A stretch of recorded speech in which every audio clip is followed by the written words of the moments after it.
Hello everyone, my name is Daniel Terzic. My presentation is about the incarceration problem that we currently have in the United States.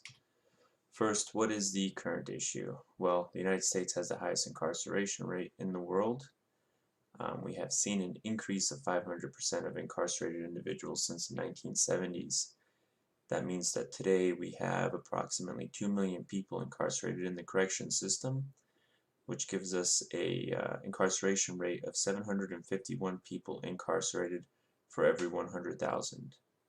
That is really high because the world average is approximately 125 people incarcerated for every 100,000. We do have the highest incarceration rate in the entire world.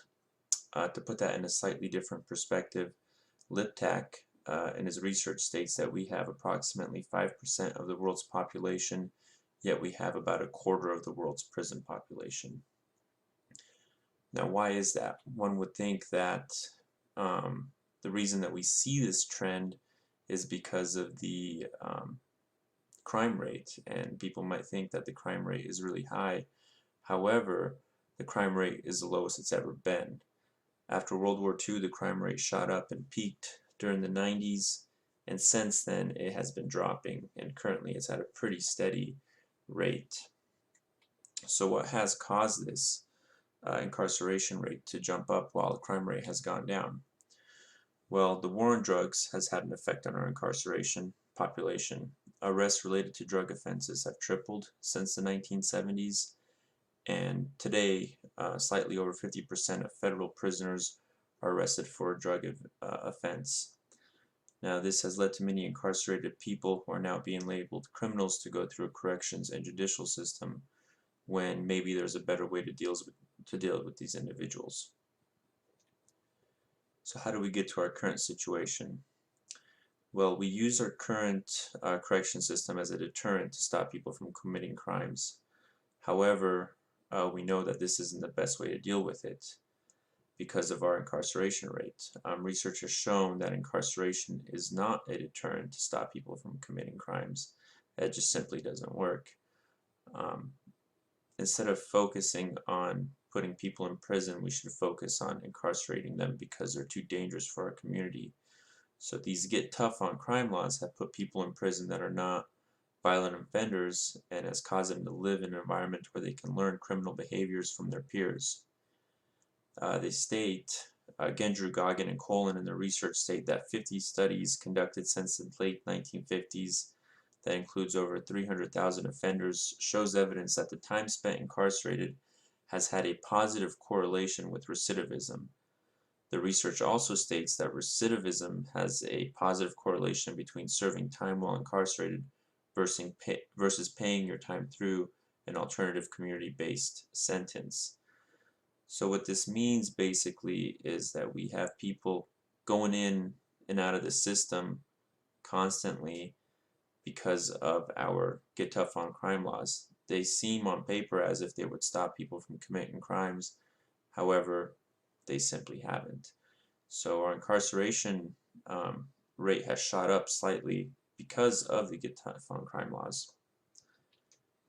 And another reason we might have this high incarceration rate is for-profit prisons. Now, for-profit prisons, obviously it's in the name, they're there to make a profit off the incarcerated people.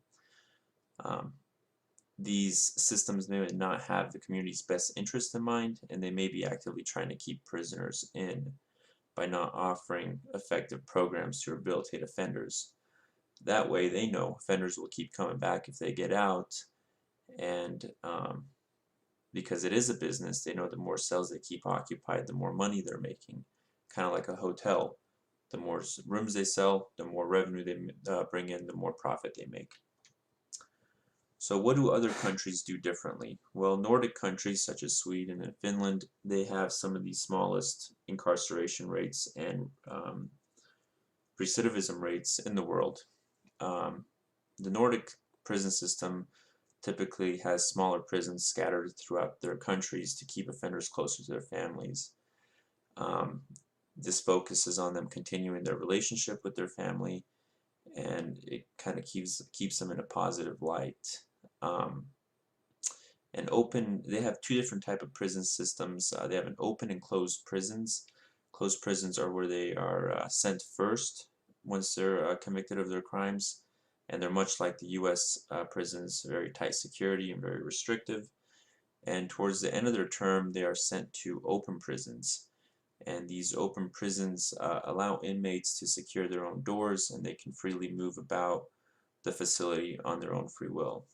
And some inmates could also earn privileges that can allow them to go into their town on their own. This serves as a foundation for inmate rehabilitation. It allows the offender more freedoms, more relaxed surroundings, more security measures, and more programs aimed at societal reintegration. And I think part of that reason, I think this is because they have smaller incarceration rates and less recidivism rates, is it allows their offenders to get reintegrated with the community, whereas the U.S. system has offenders that get out, they have no life skills, and we just kind of expect them to find a job, and there's this negative stigma surrounded around them because they are criminals, they are felons, and they just don't have the means of providing for themselves and their families, so they may end up doing things that they're not supposed to, and it just lands them back in prison. So that's what I have for the presentation. Thank you guys for watching.